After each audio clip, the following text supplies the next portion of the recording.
What's up? Welcome into your Daily Buckeye Blitz for a Monday. Let's kick it off. Hey, it's freaking Labor Day. Hopefully you guys are off work. Yeah, working on a holiday sucks. But if you get paid double or triple time, it's kind of worth it. But anyway, hope everybody's having a good day. Be safe, be careful out there, be smart. Today's show. Oh, hey, don't forget. We're still doing the rush hour, 4:30 p.m. Eastern, Monday, Wednesday, Friday. We're doing it today. YouTube Live. Make sure you're subscribed.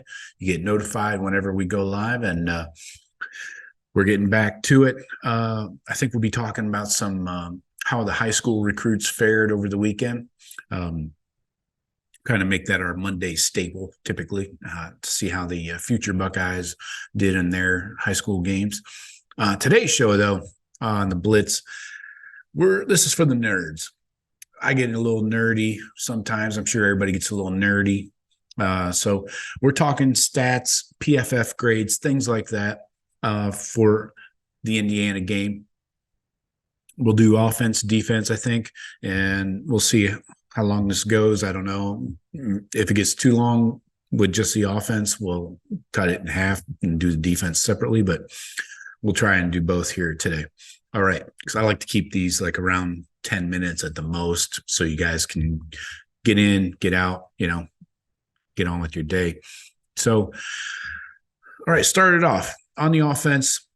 Third down efficiency was a big problem. Buckeyes were 2 of 12. That's not going to cut it, not against good teams. I will say just overall in the Buckeyes defense, Indiana does have a couple good players. That number one on defense for them was like the best player in the MAC, Andre Carter, I think that's what his name was. But that dude's legit. And then 44, I believe, was the other linebacker. Those two guys are good. And you could see they were told to just find a gap and shoot through there on every play. And, they probably knew that Ohio State was going to be somewhat conservative with a new starting quarterback. And I'll get into some things here later to show you that they were conservative in the pass game, especially. But against the run as well, these linebackers were just flying through there, finding a crease, and I'm not telling you that the O-line did well. I'm going to point that out here in numbers form in a second. So let's start off with the QBs. Mostly Kyle McCord's show. We know Devin just got in there for a few snaps. Kyle was 60% completions for 239. Wait, what was his attempts here? Yeah, 33 attempts, 20 completions. So 60%, 61. Did have the pick. His PFF passing grade was a 58.4. So 60 is doing your job. He was below that. Devin wasn't much better. He was at 51.6, but again, limited attempts. He had like 3 pass attempts, did get the 1 completion. So, but his yards were like a -2. So not much there. As far as Kyle goes, he had 7 pressures when he dropped back. Did have a drop as well by a receiver. So the pressures, obviously that's on the dudes up front in pass pro. So a bit of an issue, but I wanted to point out, I have a fancy graphic I'm going to share with you to show you his pass chart where he distributed everything. Here we go. So you can see not a lot of shot plays down the field. You can see here in between the numbers, right in the middle of the field, distance, of 10 yards or less. Well, that was 11 of 12. Over here to the left was 2 of 2 for 10 yards. Over to the right was 2 of 3. So down the middle is where they really made their money. And then short passes, you see 1 of 1 in the left, center, and 0 to the right. So not a lot of big time shot throws. Again, conservative play calling by Ryan Day. Was somewhat frustrating for us fans, that's for sure. But he wanted to get a rhythm going, and it's understandable. First time, hostile environment, Big Ten road game, whatever. I know it's Indiana. And I know that Indiana plays in Bloomington, not in Indianapolis, as the well actually crowd was fun. Wanted to point out on the comments yesterday, so appreciate you. Not really. Then we got a couple shots here. One of 4 down the middle, and then one of 4 to the right of 20 yards or less.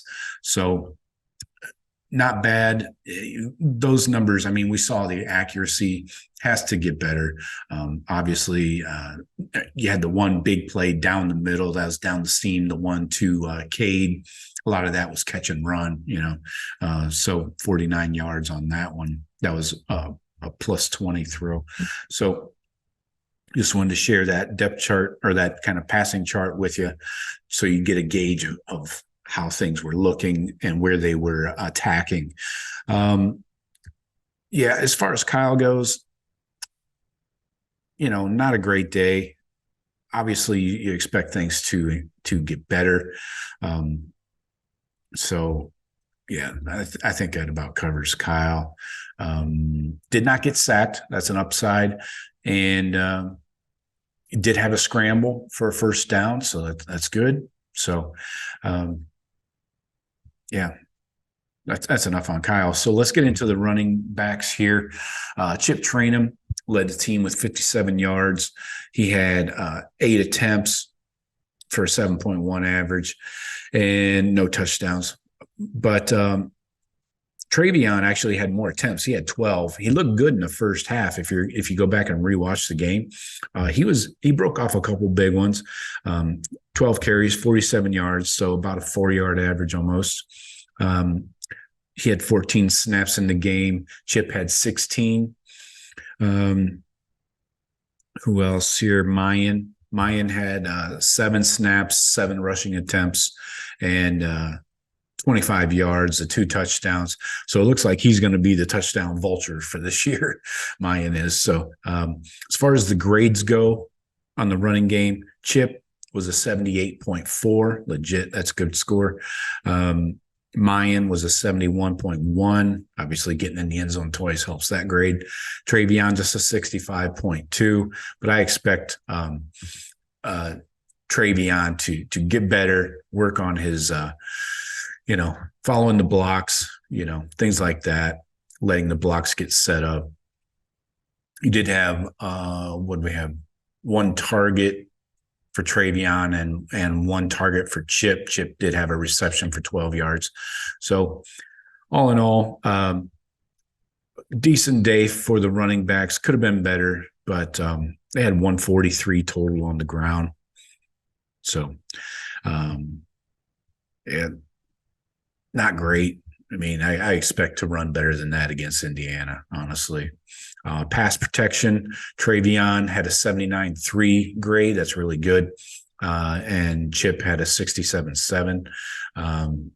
So doing the job there, that's real good. So let's talk receivers. Not a lot of action for the receivers. Fleming had 6 catches on 8 targets. That's a 75% receiving percentage. 58 yards, 9.7 receptions, or 9.7 yards per reception there. Cade had 5 catches on 7 targets for 98 yards, led all receivers, a 19.6 average there. Marv had 2 catches on 6 targets. Emeka 3 catches on 4. And Carnell Tate 1 catch on 3. He did have a drop down there inside the 5 on one of those plays that looked like we should have scored on. There's a couple throws down there that got called back, or just broken up, like that one to Tate, and then the one to Marv where he allegedly stepped out of bounds was actually kind of pushed, whatever. And Royer, 1 target, no catch. Dallin Hayden, 1 target, 1 catch. That was the -2 yard screen pass from Devin, I believe. We have a David Adolph with a target. Travion with a target, Mayan with a target and a catch. He had that big one down inside the red zone. G. Scott, 1 target, 1 catch for 10 yards. Chip, 1 target, 1 catch for 12. So, yeah, a decent day for the receivers. Just didn't get a lot of action. And when they did get a catch, it was, pretty short yardage. As far as PFF receiver grades go, Cade Stover with an 87.2, Chip Trainum a 70.7, Mayan Williams 67.3, and G. Scott 66.3. Fleming a 63.4. So need more production, obviously. Maybe some more yak yards. Let me check on that. Where is the yak yards?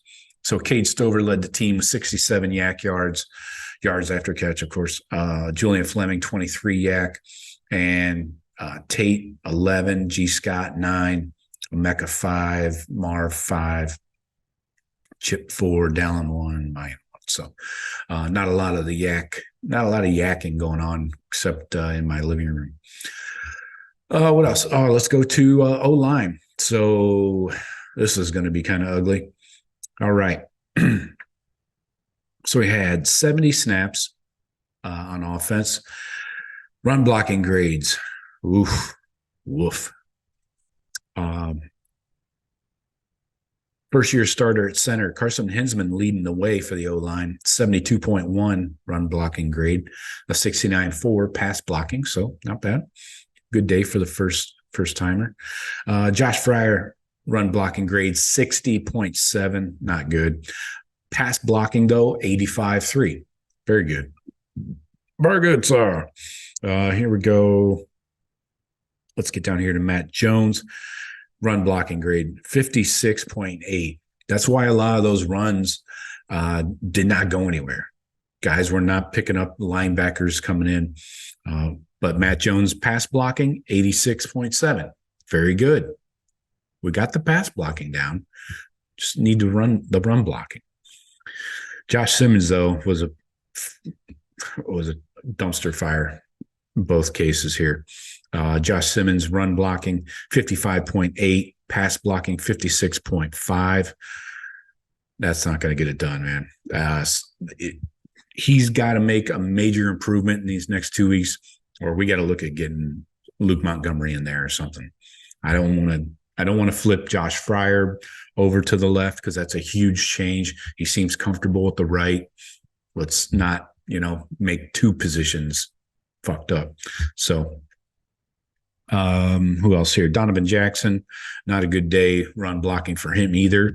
I mean, that left side just got blown the hell up. Donovan Jackson, 46.8 run blocking, 74.7 pass blocking. Again, terrible run blocking, good pass blocking. This seemed to be an issue. Luke Montgomery was in there for 4 snaps. His run blocking was a 45.8, pass blocking a 65.5. 3 of those snaps were run blocking snaps for Luke Montgomery. So pressures allowed. That's an issue. Josh Simmons, the guiltiest party there. He had 3 pressures allowed, 2 hurries, and a hit on the quarterback he allowed. Carson Hinsman did allow a pressure and a hurry, no hits.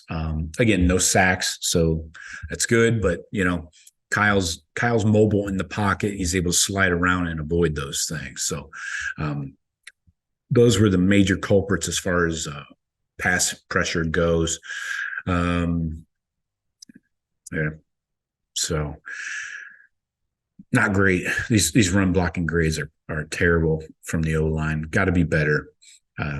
Tight ends were decent as far as run blocking goes.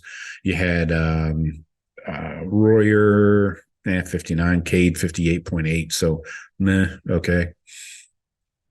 Not great. G. Scott 48.8 run blocking.